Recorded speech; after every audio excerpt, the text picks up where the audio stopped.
Welcome back, students. Now in this tutorial we will learn about how we can perform splitting on the columns that are present in our data set. Now for example, in this case we have a different number of columns that are present in this we can say database, and for the purpose of demonstration I will just keep the values which have a range in this case, like this one, and I will click OK. So you see now we have all those values which have a lower limit and an upper limit. Now if I want to split this column based on the delimiter, we can go to the split column, and I will say that by delimiter, because the lower limit of the income category and the upper limit is separated by a dash sign. So I will say quote character select a delimiter. I will say this custom.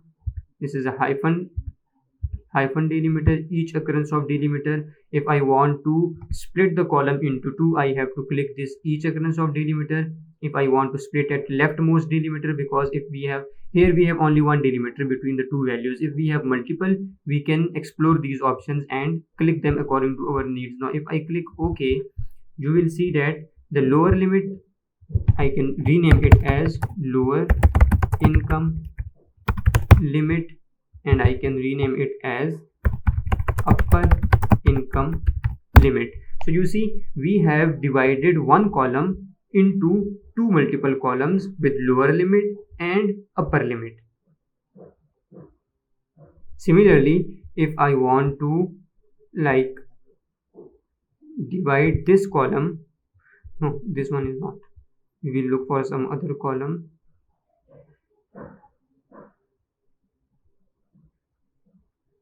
Or we can explore the other databases as well.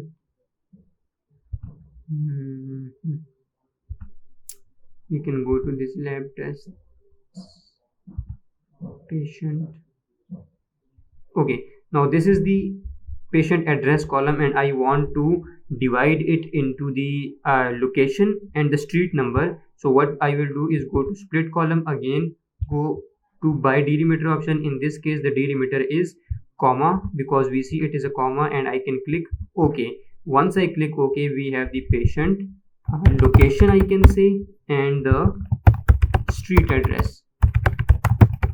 So that's how you perform the different type of data splitting or dividing one column into multiple columns.